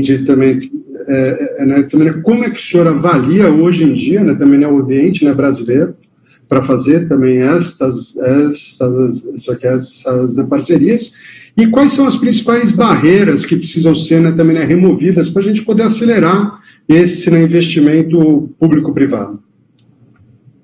Bom, nós temos, dentro do conceito de parceria público-privada, a partir do governo Fernando Henrique Cardoso, com uma intensidade mais forte aqui no estado de São Paulo, avançado com os modelos de concessões, de PPPs, de parceria público-privada. Primeiro, dizer que, passados esses anos todos, o Brasil conseguiu avançar em diversas áreas com esse modelo de parceria, mas ainda tem muito que se fazer para os próximos anos. Vou citar aqui o avanço que nós tivemos no setor rodoviário, que é notório, e dentro disso nós conseguimos passar para o mercado a chamada segurança jurídica, um ambiente de segurança jurídica para que a gente possa ter essas concessões e investidores como nós temos hoje. Me lembro que no início dessas concessões a gente tinha alguns players no mercado, esses players foram se ampliando e hoje a gente tem fundos de investimento participando desse tipo de concessão de forma muito contundente. Citei aqui o Fundo Soberano de Singapura, mas nós temos em todo o país esse modelo. Então, no que tange a segurança jurídica para essa área, nós tivemos uma posição pacificada. Mas outras áreas ainda precisam dessa pacificação. Nós tivemos agora um grande avanço com o marco legal do saneamento aqui no país. Isso vai possibilitar parceria com a iniciativa privada e uma segurança jurídica maior nesse sentido. O que a gente espera é que cada vez mais esse ambiente de segurança jurídica possa se dar no nosso país. No paralelo a isso, a gente tem todo um conceito fundamental para ser praticado no dia a dia e como uma política externa do nosso país, de respeito a instituições democráticas, de pluralidade na nossa política externa, de trabalho em um modelo pragmático e respeitoso que o Brasil sempre teve como tradição e que deve ser colocado como uma premissa fundamental para que a gente possa ter esses players do mundo todo trabalhando junto com o Brasil, investindo no Brasil e potencializando aqui as nossas possibilidades. Além disso, nós também temos que ter modelos de concessões atrativos, né? A gente citou aqui rodovias que são atrativas. São Paulo fez agora concessão, até mesmo levando aqui para o micro, de um zoológico do Jardim Botânico, né? Colocando aí que várias possibilidades são importantes nas parcerias público-privadas, desde que você tenha a modelagem certa. Então, levando para o campo da infraestrutura, essa modelagem é fundamental e cada vez mais a gente tem esse investimento na área para que a gente tenha modelagens atrativas e o mercado, então, poder, a partir disso, investir no nosso país. Então, eu separaria aqui como o ambiente jurídico, as relações internacionais do país e a modelagem correta para a gente poder ter esses investimentos e parcerias público-privadas. Nós vamos ter aqui em São Paulo uma concessão muito importante, muito em breve, aqui dos nossos 22 aeroportos regionais, né? O peso que isso tem, tanto em termos da infraestrutura logística do Estado, quanto da própria conectividade das ações, se dá de forma fundamental. E esse conceito de poder ter cada vez mais modelos de concessões e parcerias com atributos regionais se torna uma crescente aqui no estado de São Paulo. Então, pude aí com isso falar um pouquinho aí do que nós entendemos como fundamental. Muito bom. Bom, né, trazer também o Igor aqui para a nossa conversa. Né, desculpa, Igor, pelas questões técnicas. A gente estava debatendo como tirar barreiras, ou seja, quais são também as principais também barreiras que a gente precisa tirar para a gente poder fomentar mais a parceria também do público privado, levando em conta também um estudo que você fez recentemente, que existe um gap muito grande também na infraestrutura, e precisa de também um capital que seja mais do que o capital público, né? Então, queria ouvir um pouquinho de você, que você é um grande estudioso aí sobre esse tema. Boa tarde a todos, estão me escutando bem agora? Perfeitamente. Excelente. Peço desculpas aí pelo problema técnico, reconectei rapidamente aqui. Agradecer pelo convite do Eduardo Raffaini e cumprimentar também o secretário Marco Vignoli. Né? Esse tema da infraestrutura é muito importante, né, para o país. O país enfrenta, no longo prazo, aí, um crescimento muito abaixo, né, do seu potencial, e sem sombra de dúvida, a infraestrutura é o caminho para a gente conseguir fomentar esse crescimento. Quando a gente olha o que os outros países no mundo estão fazendo para enfrentar a crise, é muito claro, né, que a infraestrutura está como central ali em todos os planos para até mesmo enfrentamento, né, do pós-Covid. Se a gente olhar os dados, né, a gente está investindo muito pouco em infraestrutura, né, historicamente. A gente teve na década de 70, 80, ainda investiu bastante, depois nos anos 90 foi caindo, e de lá até aqui sempre caindo cada década mais e mais. Né. A gente investiu no último ano 1,7% do PIB, sendo que na verdade a gente precisaria investir pelo menos 4,3% do PIB. Né? E a gente olha os gargalos setoriais, os principais gargalos são os setores de saneamento e transporte e logística. Né? São Paulo tem tido um comportamento distinto do resto do Brasil, positivamente distinto. Né? Eu sempre brinco que, infelizmente, o Brasil não é São Paulo. Né? Quem dera todos os estados e todas as regiões do Brasil tivesse a dinâmica do estado de São Paulo, né? Que foi um estado que, historicamente, conseguiu conformar sua infraestrutura de maneira muito distinta e muito mais dinâmica do que o resto do mundo. Do país. O marco do saneamento veio para também tentar acessar essas mazelas aqui do país, né? É muito positivo, a gente acredita que, sem sombra de dúvida, vai melhorar os investimentos no setor. Só que o grande problema é que, quando a gente olha a quantidade de investimento público e a quantidade de investimento privado que a gente tem, a gente precisa de muito mais. Né? O investimento privado, desde ali da melhoria institucional, jurídica, regulatória que teve, com a ascensão, por exemplo, do PPI, etc., melhorou bastante, né, o setor de infraestrutura para o setor privado. A gente na BDIB conversa muito com investidores internacionais, frequentemente, a gente vê que, de fato, está um apelo muito maior, né, para o Brasil agora, quando a gente fala de infraestrutura. Mas o problema é que a gente precisa de muito mais escalabilidade de projetos. A gente tem muito projeto para ser colocado para a iniciativa privada. Se a gente olhar, por exemplo, a curva de investimento de transporte e logística, de novos investimentos para os próximos 5 anos, transporte e logística, a gente vai ter uma curva de no máximo 18 bi nos próximos 5 anos, enquanto a gente precisar de 30. Saneamento, a gente também vai ter uma curva de mais ou menos 13 bi, enquanto a gente precisaria de mais ou menos 40. Né? Então, a gente está muito abaixo das nossas necessidades. E por que a gente está abaixo? Né? Porque, na verdade, embora o investimento pelo lado privado tenha melhorado muito, né, o arcabouço, vamos colocar assim, institucional, jurídico, regulatório nos últimos anos, o investimento público caiu muito. Né? E é sempre bom ponderar que há uma complementariedade entre o investimento público e o investimento privado. Né? Às vezes as pessoas acreditam num movimento que, em inglês, eles falam de crowding out, né? Como se o setor público expulsasse o setor privado. E, na verdade, isso não acontece, né? Sobretudo quando você tem momentos de baixo crescimento da economia. A economia ela tem ciclos, né? Tem ciclos de boom e tem ciclos de baixa. Quando a gente pega estudos, por exemplo, do FMI, quando você tem esses ciclos de baixa, o investimento público é muito mais importante do que naqueles momentos que você tem o boom da economia. Porque quando você tem um ciclo de baixa, se o Estado, se o público não investe, dificilmente o privado vai fazer. Porque é um momento de expectativas muito complicados, né? Há diversas, muitas vezes, para tomar a decisão do empresário. Né? Então, a gente precisa, de fato, recuperar essa parte do investimento público para coordenar com o investimento privado e a gente ter uma melhora dos investimentos como um todo. Excelente. Eu queria trazer também um outro tema que também o Michael também explorou, que é a parte de desperdício. Ele falou muito com a questão de corrupção, muita questão de perdas relacionadas a isso. Mas eu queria trazer um outro tema, que é a relação à produtividade também na indústria, também na construção. Né?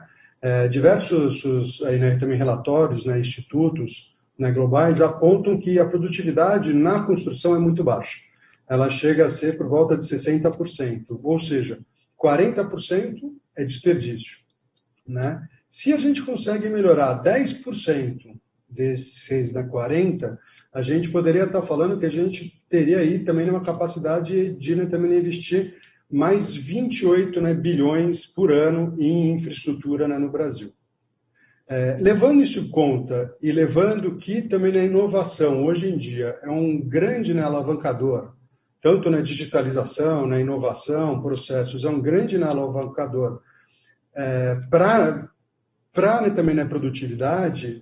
Como é que você, secretário, você vê que possa existir políticas públicas, possa existir ferramentas para você poder incentivar mais a indústria de engenharia e construção a ter mais produtividade? Né? Eu acho que é isso, a gente está vendo em vários países no mundo, UK, Estados Unidos, também na Europa, Austrália, também na Singapura, como é sempre muito bem lembrado, com iniciativas muito fortes em você poder digitalizar também a construção, né? Ou seja, quando eles falam de digitalizar, é trazer também a produtividade. Eu queria ouvir de vocês, porque eu não vejo no Brasil hoje nenhuma iniciativa pública puxando isso. Eu queria ouvir de vocês isso, porque isso poderia trazer já um ganho muito grande de capital, ou seja, para poder entregar mais também na infraestrutura. Eu queria ouvir um pouquinho também do secretário, o que ele acha disso, e depois também do Igor.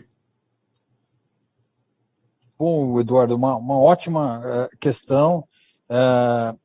Primeiro que a gente falar em produtividade é falar em campo de qualificação, né? A gente poder ter cada vez mais pessoal qualificado e dentro disso tem instrumentos que possam levar a essa mão de obra a produzir mais e ter um conceito mais forte dentro da qualificação. São Paulo tem sido competente ao longo desse período e tem, dentro desses anos todos, feito um papel importante na qualificação dos trabalhadores e tido uma produtividade maior aí do que a média histórica do Brasil. Mas falar hoje em produtividade das indústrias é falar em indústria 5.0, é falar em inovação, é trazer para esse campo do que o mundo vem fazendo e transformando aquilo que a gente conhecia como um parque industrial, como um modelo de indústria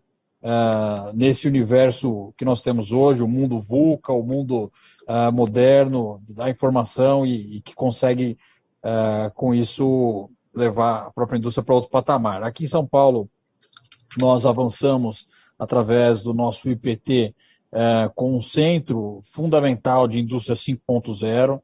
Esse centro visa justamente trazer inovação e poder apoiar a nossa indústria aqui em torno do que tem de mais moderno nesse conceito, o engajamento das indústrias de modo geral para isso. A gente tem que reverter e avançar com esse modelo de industrialização moderna frente ao processo de desindustrialização que a gente viu ao longo dessas últimas décadas, e eu acho que o Brasil tem tudo para conseguir isso. Aqui o governo tem atuado nesse sentido, de trazer inovação para o bojo da gestão pública, e com esse centro aqui, o IPT Open Experience, que visa aí com a indústria 5.0 a implementação de novos modelos de indústria, visando aí o que tem de mais moderno no mundo. Excelente. Igor, queria ouvir um pouquinho de você, que é também estudioso nesse tema também. Claro, Eduardo. Quando a gente fala de produtividade da economia, a gente está falando de dois fatores. A gente está falando de tecnologia e de capacitação da mão de obra, né? Se a gente comparar o Brasil com outros países, que se a gente pegar a OCDE, por exemplo, o investimento, né, em educação dos países da OCDE, a média, é mais de $8.000, né, no ensino fundamental, enquanto no Brasil é $2.500, $2.600 dólares, né, mais ou menos. Então a gente está muito abaixo da média da OCDE, né? Os países chamados países desenvolvidos não são desenvolvidos à toa, eles são desenvolvidos porque eles investem massivamente em educação, né, que a gente está falando de política horizontal, mas também investem massivamente em infraestrutura, né? Política horizontal é o quê? Educação e infraestrutura. A gente nem precisa entrar na política industrial, na política vertical propriamente dita, embora ela seja muito importante, mas sem educação e sem a infraestrutura fica muito difícil a gente melhorar a nossa produtividade, né? Então, se a gente colocar esse ponto e linkar com o que o secretário também fez a ponte, que é o processo de desindustrialização muito forte que está em curso no país, a nossa produtividade acaba sendo afetada. Por quê? Se a gente pegar os três setores da economia, a gente pega o setor industrial ele é o locus, né, o chamado locus de inovação e o chamado gerador de produtividade, que se espraia para os demais setores da infraestrutura, que é o setor de serviços e a agricultura também, né? Então, a gente tem um problema hoje da produtividade, que é baixo investimento em educação, baixo investimento em infraestrutura, né, e uma desindustrialização muito forte da economia. Pelo setor privado, eu acredito que muito tem sido feito nos últimos anos, como eu já falei, né, na minha última fala, e tem procurado melhorar, pelo menos pelo lado privado, né? É importante ter a consciência da melhoria pelo lado público também, aumentar os investimentos em educação, para a gente conseguir ter uma melhor qualificação da mão de obra, né? E daí, sem sombra de dúvida, a gente pode olhar para outro componente também, que é a tecnologia. Quanto à tecnologia, muito tem sido feito, né, no Brasil. É a última. Tá. No Brasil, muito tem sido feito, né, pelo lado privado. Em portos, aeroportos, rodovias, eles estão num processo de transformação digital muito forte, né, sobretudo conectando com a chamada internet das coisas, um movimento muito forte também de inteligência artificial, de computação em nuvem, que está, de fato, fazendo uma contribuição muito boa para o setor. Também tem aquela parte de planejamento, que é as chamadas tecnologia de BIM, né, para modelagem, para o planejamento da infraestrutura, que todas essas, pelo lado privado, estão sendo muito positivas, né? Tem também plataformas de blockchain sendo utilizadas, né? No planejamento também, a utilização de realidade aumentada, a realidade virtual, né? Nos aeroportos, tecnologia de reconhecimento facial para ajudar a melhorar a segurança, ou seja, tem muita coisa acontecendo, né, pelo lado privado. O lado privado tem feito a sua lição de casa. Mas a política pública, quando eu falo do investimento público em educação e a política pública no investimento público em infraestrutura, é algo que, na minha visão, ainda está muito carente se a gente almeja, de fato, ter uma produtividade, como eu disse anteriormente, comparável ao dos países hoje desenvolvidos. Excelente. Bom, né? Também obrigado, Igor. Bom, né? Também, secretário. Então, né? Também obrigado, né? Eu acho que foi, né? Também é uma honra ter falado com vocês hoje. bastante, né, elucidante o que a gente conversou. Eu acho que esse é um tema né, também importantíssimo para a gente voltar, né, a crescer, botar o Brasil, né, nos trilhos de novo, né, também, né, do crescimento. Bom, eu vou voltar, né, para a Ana agora. Bom, Ana, né, obrigado aí pelo né, espaço para a gente poder, né, então, né, também, né, debater também esse tema tão relevante. Boa noite. Muito obrigada. Aqui acabamos de ter uma perspectiva também das iniciativas públicas, não só das privadas, numa situação que interessa a todo cidadão no Brasil hoje, né? Excelente painel, muito obrigada a vocês todos. E eu queria aproveitar esse momento para lembrar do lançamento de um recente Centro de Excelência da Deloitte para projetos de ativos de capital. Tem o objetivo de fornecer perspectivas sobre as tecnologias e tendências que moldam o nosso futuro. Vai aparecer um QR Code aqui na minha tela daqui a pouco, e através dele a gente consegue acessar o site do COI e conferir todas as soluções que a gente oferece e que a gente pode potencializar o desempenho em todo o ciclo de vida ativo das nossas organizações. Então, entra lá, dá uma futucada, uma curiosidade agora é bom para saber o que a gente pode oferecer e o que a gente pode fazer junto com você. E agora, já nos movimentando para o final do nosso encontro de hoje, eu queria convidar novamente o Elias de Souza para que ele se junte a nós para conduzir uma entrevista agora com Luiz Felipe Monteiro, secretário nacional de Governo Digital do Ministério da Economia, e sejam muito bem-vindos os dois. Agora com você, Elias. Obrigado, Ana. Boa noite, Luiz Felipe. Muito obrigado por você estar aqui. E eu vou direto às perguntas, né? A gente tem algumas perguntas para você. E eu acho que a primeira, eu gostaria que você me falasse qual a sua avaliação sobre o trabalho feito até aqui na promoção da transformação digital dentro da administração pública brasileira. Obrigado, Elias, Ana, obrigado ao time da Deloitte Singularity pela oportunidade de estar aqui conversando com vocês. Estava acompanhando aqui as reflexões muito legais, muito legal tal evento. Queria também saudar todo mundo que está nos ouvindo, né, e vendo, e dizer que a transformação digital do governo brasileiro, que hoje eu lidero, ela é uma prioridade. E sendo uma prioridade, nós conseguimos, desde janeiro do ano passado, implementar uma velocidade realmente de cruzeiro. Primeiro, é um trabalho hercúleo, né, muito grande, né, o governo federal tem quase 200 órgãos, um orçamento de tecnologia também considerável, e incutir uma mudança cultural nos nossos times para mudar de uma tecnologia que apenas opera sistemas transacionais e ajuda o servidor público para uma visão digital onde o cidadão está no centro desses projetos, em onde a gente pergunta e vive com o cidadão a dificuldade de usar os serviços digitais. Acho que esse é o principal objetivo dessa transformação. De lá para cá, a gente criou o maior portal de governo do mundo, que deve se tornar em pouco tempo. Tem 1 ano e meio em que o gov.br está em operação. Ele unificou todos os portais do governo federal, inclusive portais de prestação de serviços. Hoje a gente atende no gov.br 96 milhões de brasileiros, mais de 70% da população conectada do país, né, que gira em torno de 140 milhões de pessoas. Nós transformamos do canal presencial para o canal digital mais de 1.200 serviços públicos, que antes eram exclusivamente presenciais, fila, deslocamento, etc. E agora tem um canal digital para abertura do pedido, para acompanhamento do pedido, para recepção daquela requisição, 24 horas por dia, na mão de todos os brasileiros. Nós ampliamos as formas de identificação do cidadão e de assinatura eletrônica de transações e documentos. Então, uma primeira barreira de uma jornada digital é a identidade, né? Você se provar quem você é no mundo digital. E a gente fez uma extensa parceria com o Tribunal Superior Eleitoral para fazer validação biométrica, facial, junto à base de eleitores, conectamos com os maiores bancos do país, porque o sistema financeiro tem uma qualidade de identificação dos seus clientes muito boa.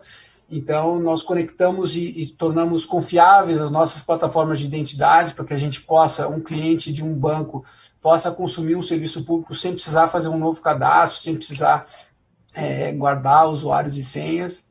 E nós também estamos trabalhando fortemente agora para ampliar essa identidade digital para que todos os brasileiros possam usar para acesso a serviços públicos, inclusive de estados e municípios, para acesso a serviços privados. As grandes marketplaces e plataformas vão poder usar uma identidade segura para poder identificar os seus clientes, claro, sempre respeitando a LGPD, com devido consentimento do usuário, etc, etc, etc. Então, essas grandes plataformas que foram criadas, que são o core de um governo digital no mundo todo, né? Acho que a Deloitte e a Singularity têm muita experiência em analisar os cases internacionais. Nós também fizemos esse trabalho antes de começar a jornada de transformação digital do governo brasileiro. Então, essa jornada e essas plataformas aceleraram demais a nossa conquista. Nós estávamos em torno de 15 anos atrasados em relação ao mundo. Fizemos cooperação técnica com o Reino Unido, cooperação técnica com a Dinamarca, Coreia do Sul, os países que são referência, para a gente acelerar o nosso aprendizado. E nesse modelo, hoje, a gente já é reconhecido. A OCDE pontua o Brasil como 16º melhor posicionado no Digital Government Index, que é um indicador bem montado pela OCDE. A gente está à frente, por exemplo, de Alemanha, de Áustria, incrivelmente à frente da própria Estônia, né, que foi até para mim uma grande surpresa. E a ONU nos posiciona como o 20º país com a melhor oferta de serviços de governo digitais do mundo. Então, essas coisas estão acontecendo, o Brasil está sendo reconhecido. O mais importante não é o que a gente fez, o que os organismos internacionais estão vendo, o mais importante é o cidadão conseguir, de forma simples, como eu costumo dizer, sem manual, acessar um serviço público digital no conforto da sua casa e perceber assim que o governo está mais próximo dele. Luiz Felipe, eu acompanho seu trabalho há bastante tempo e eu sei dos desafios que você tem, não são poucos, né? Você há bastante tempo está à frente de levar esse assunto para o governo de transformação digital. Você está à frente de uma pasta que tem vários desafios e eu acho que um dos grandes desafios para a implantação de transformação digital, principalmente no governo, porque é um desafio maior ainda quando a gente fala no governo, porque a gente fala de recursos, e a gente está falando de recursos orçamentários. E a gente está vivendo um momento de pandemia, tem o agravamento aí do déficit fiscal, e eu queria te perguntar o quanto a questão de recursos orçamentários atrapalha o programa da sua pasta. E também, acrescentar nessa pergunta, quais são as alternativas inovadoras que estão sendo empregadas para superar esse desafio na sua pasta? Bom, primeiro, a gente enxerga a transformação digital e o uso de tecnologia como um cost saving e não como um custo adicional no orçamento público, né? A gente já tem, inclusive, indicador disso. Cada projeto de transformação digital, a gente faz um business case antes e depois um review desse business case para checar se a economia e as oportunidades que nós prevíamos foram, de fato, geradas. Nós já economizamos mais de 2 bilhões de reais por ano, né, com a transformação digital que aconteceu desses 1.200 serviços que eu citei. O investimento foi infinitamente menor. A taxa é de R$1 investido para R$30 de retorno, aproximadamente. Então, é absurdo o retorno que a gente tem, seja em redução de trabalho operacional, né, seja em redução de mão de obra alocada naquele serviço ou política pública específica, ou então, que é o mais importante, ganho de oportunidade para os brasileiros em poder usar o seu tempo da forma que melhor escolherem e não parado numa fila ou autenticando documentos. Então, bom, mas de fato, para fazer a transformação é preciso investimento. Acho que o ponto que você colocou é que isso aí não é um trabalho de graça, né? Nós alocamos um pedaço considerável do orçamento federal hoje em tecnologia, né? Isso gira em torno de 8 bilhões de reais por ano. Em valores absolutos, isso parece muito, e de fato, né, 8 bilhões de reais é um bom recurso, mas em valores relativos, se a gente pegar isso sobre OPEX do governo, né, o custeio da máquina pública, isso não passa de 1%. Tá? Nos países com governos digitais mais avançados, como eu citei, Dinamarca, Austrália, Reino Unido, esse número gira em torno de 6%, 7%, até 9% do OPEX. Então, de fato, a gente precisa, o que você, Elias, muito bem pontuou, precisa avançar e investir mais no digital na ponta do nosso orçamento. O que a gente tem pensado naturalmente é como que a gente pode usar outros modelos de reinvestimento, outros modelos de parcerias público-privada para fazer isso. Né? Então, primeiro, a gente tem agora com a nova lei de licitações, com um marco legal de startups, possibilidades de aproximar o setor privado, seja por compra direta, seja uma contratação de uma solução determinada para resolver determinado problema, seja fazendo uma parceria público-privada onde o operador, a empresa privada que vence aquela oportunidade vai capitalizar os recursos na própria execução daquela política ou consumo daquele serviço. Então, o que eu enxergo lá na frente, que ainda está sendo construído, Elias, é a gente ter o governo em todos os lugares, né? O Anywhere Government. Então, todos os locais, todas as plataformas, todos os aplicativos vão poder ter ali uma transação de governo sendo oferecida diretamente para o cidadão. E o cidadão decide qual plataforma é mais agradável, atraente, agrega mais valor para ele. Isso vai ser feito por meio de uma lógica de interoperabilidade com serviços públicos, e esses operadores que vão conseguir chegar na ponta dos 210 milhões de brasileiros vão ter um modelo onde eles recuperam o investimento que eles fazem, recuperam, seja na oferta de outros serviços com maior valor agregado para o cidadão, e nós ficamos como uma plataforma oferecendo serviços públicos. Então, eu entendo que a parceria público-privada é o principal caminho, complexo de implementar, como você conhece bem, mas são passos que nós temos que dar. Os primeiros passos vamos digitalizar o governo, mesmo que seja uma digitalização ainda em larga escala e sem muita profundidade, né? Nós precisamos melhorar a qualidade de muitos dos serviços digitais que foram lançados. Mas o primeiro estágio foi esse. O próximo estágio agora é a gente descer nos grandes políticas públicas, nos grandes serviços públicos. É um programa que a gente chama de Startup GovBR. Nós estamos organizando as equipes de governo como startups.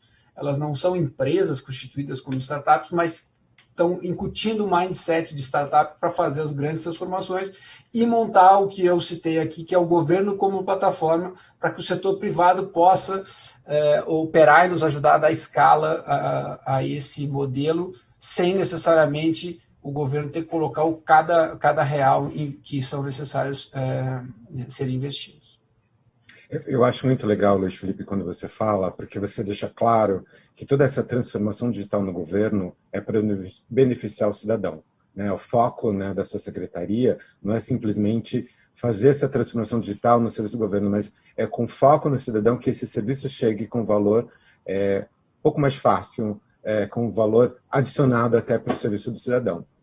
E aí você está mencionando a questão das parcerias, né? Você falou da parceria público-privada, a gente já teve alguns outros eventos, a gente até discutiu isso, mas eu queria que você explicasse nessa questão, e eu vou repetir a mesma pergunta que eu fiz para o Michael, né, no painel anterior, que eu acho que é importante para o público que está assistindo entender os desafios. Eu acho que um outro desafio que a gente tem quando a gente fala, seja de parceria público-privado, ou seja, parceria colaborativa, quando a gente envolve governo com universidade, ou todo mundo junto, né? Governo, setor privado, academia e organização social.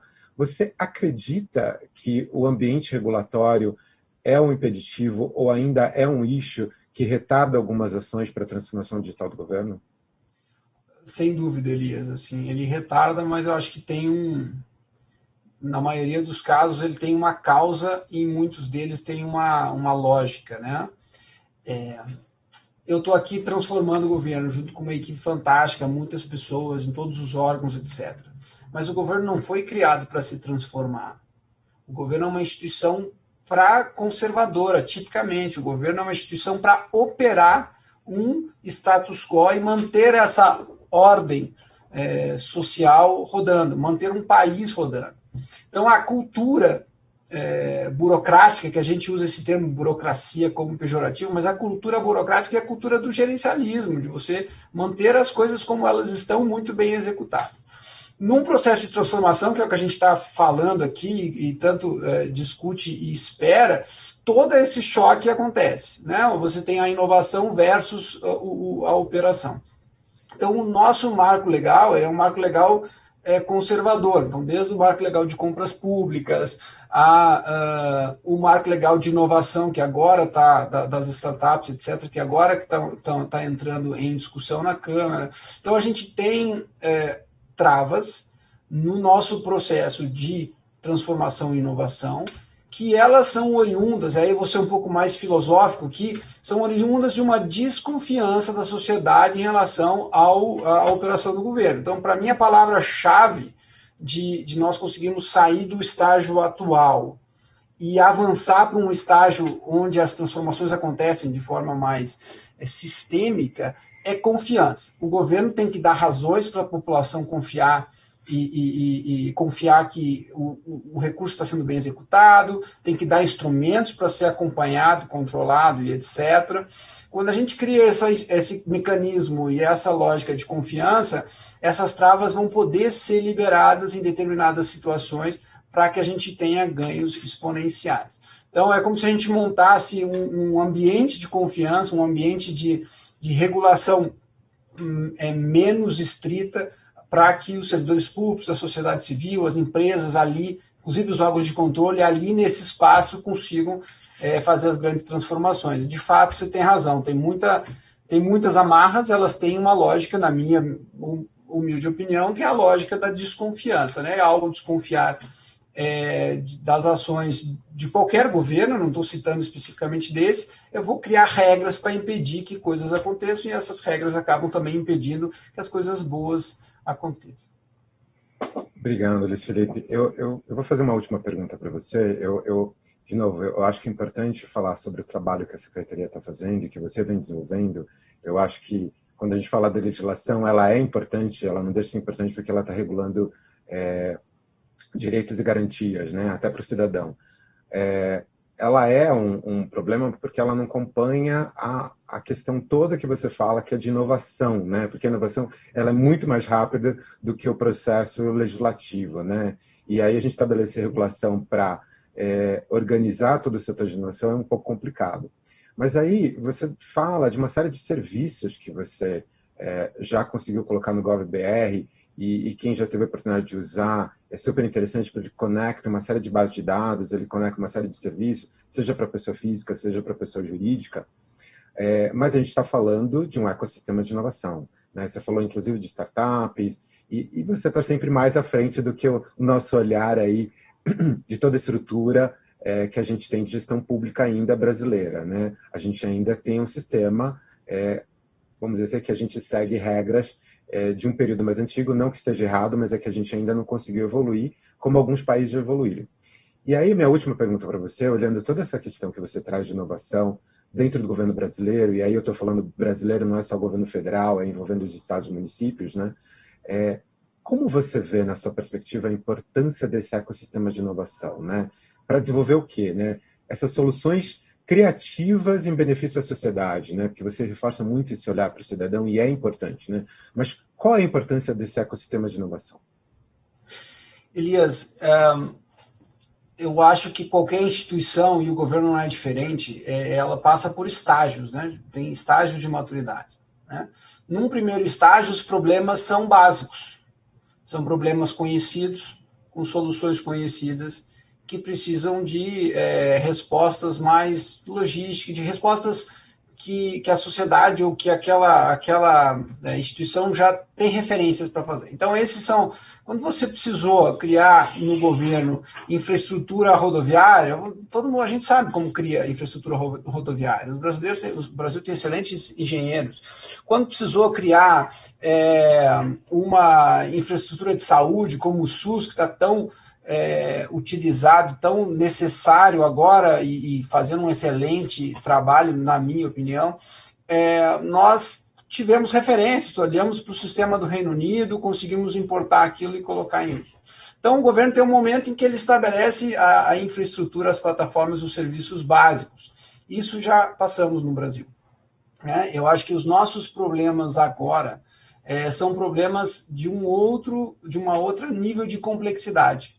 Como dar escala a essa saúde para 210 milhões de pessoas, inclusive algumas em regiões que você sequer consegue chegar com equipamentos tradicionais. Você não consegue instalar uma UPA no meio de uma aldeia indígena. Você precisa levar alguma coisa de altamente inovadora para atender essa população lá dentro, sem conectividade em alguns casos. Como você consegue educar a criança brasileira que já está inserida num ambiente digital, né? Veja, 9 em cada 10 dos jovens brasileiros acessam a internet frequentemente, com uma cultura educacional e um meio de acesso ainda tradicional. Então, os nossos problemas agora são muito mais complexos. E quando você chega passa aquela barreira dos problemas simples para problemas complexos, você não pode mais comprar produtos e serviços. Você tem que comprar soluções.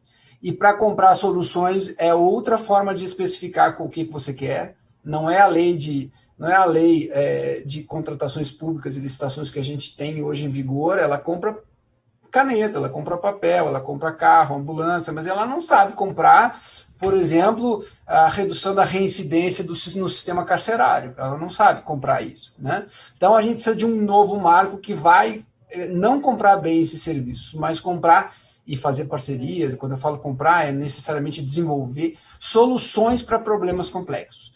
Essas soluções é o ecossistema de inovação, ou seja, a sociedade brasileira, startups, academia, laboratórios de pesquisa, núcleos de inovação que vão gerar a partir do conhecimento que o governo já tem dos problemas complexos que estão na agenda, né? Então, quando a gente conseguir criar e a gente não está lá ainda, quando a gente conseguir criar um match perfeito em confiança, um marco legal que permita que os problemas sejam apresentados e as soluções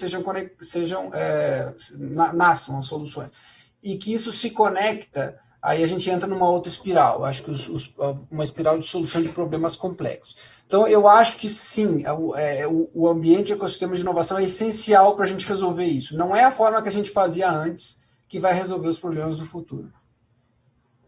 Perfeito, Luiz Felipe. Eu acho que eu vou deixar você falar as últimas palavras, mas antes eu queria fazer um convite para todos que estão nos assistindo, para quem ainda não testou o GovBR e os serviços que são providos.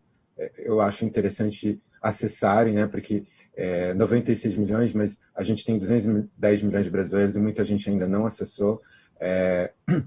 E eu acho que uma outra coisa importante de falar essa inovação toda que você traz para o governo, principalmente para o governo federal, a gente teve, dentro da sua secretaria, a publicação do primeiro Plano Nacional de Transformação Digital, que foi um grande passo para o Brasil. E eu acho que isso é um outro documento muito interessante da população entender como é que é esse processo de transformação digital, principalmente dentro do governo. E acho convidar também, acho que para entender que a secretaria é uma secretaria bem aberta, né? Não importa se são empresas ou cidadão, eu já tive conversado algumas vezes, né, Luiz Felipe, e você é muito acessível a toda a população de discutir, receber ideias, e eu acho que esse ambiente que você cria muito aberto é importante para o brasileiro entender, porque é essa participação democrática que a gente leva a mais inovação. Bom, Elias, obrigado pelo espaço de novo, parabéns pelo evento. Que bom que eu consegui passar aí a vocês essa abertura que é a Secretaria, que o governo, mas em especial na área digital, que é a Secretaria de Governo Digital implementa no dia a dia. Eu costumo dizer para as pessoas aqui que a gente tem que descer do castelo, sair de trás da mesa, ir para a rua, ir para a rodoviária, conversar com as pessoas. Infelizmente, agora com a Covid, a gente não consegue fazer isso presencialmente. A gente está com vários instrumentos para fazer isso de forma remota, inclusive. Há no gov.br/governo digital tudo que eu falei aqui e muito mais, inclusive para os estados e municípios implementarem as suas estratégias de governo digital. Tem lá um guia dos 10 passos para os estados e municípios iniciarem essa jornada. Todos os planos, nós temos planos de transformação, então, da estratégia que você citou, derivam planos de transformação digital com todos os órgãos públicos, Tem mais de 100 órgãos com planos, com metas trimestrais, projetos sendo executados, um portfólio de mais de 1.000 projetos que nós coordenamos aqui. Esses planos estão lá publicados com as suas entregas, com seus marcos, para que vocês conheçam.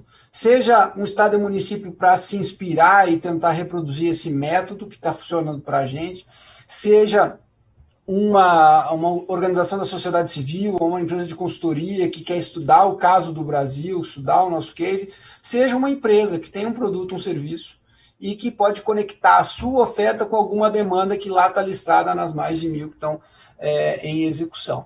Então, deixar todos assim, à disposição, de portas abertas. A gente tem um outro detalhe que está lá no gov.br/governo digital, que a gente tem também um programa como é que é o nome exatamente? É um programa de voluntários, faltou a palavra voluntários. Um programa de voluntários. Se você é cidadão e quer participar dessa transformação, seja testando, fazendo um teste beta de um produto. Então, a gente está desenvolvendo um serviço novo, um aplicativo, um site, alguma coisa. Nós estamos testando com os usuários, afinal, a gente tem que implementar o que a gente fala.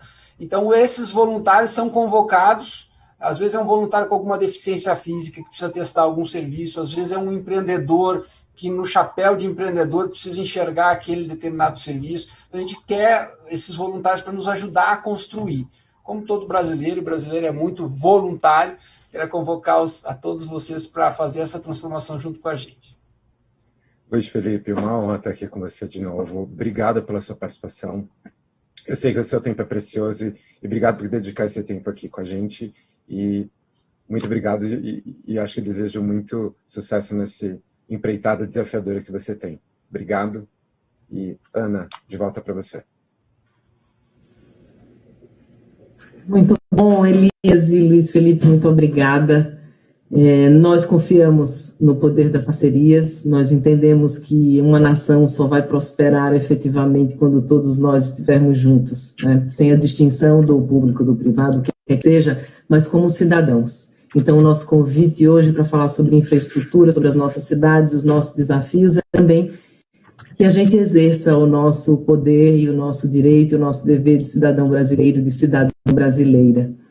Bom, estamos chegando ao fim do nosso evento. Hoje falamos sobre transformação digital e inovação em lugares que parecem não ser muito prósperos e férteis, que parecem mais densos e mais complexos, mas é justamente aí que moram os nossos também outros desafios.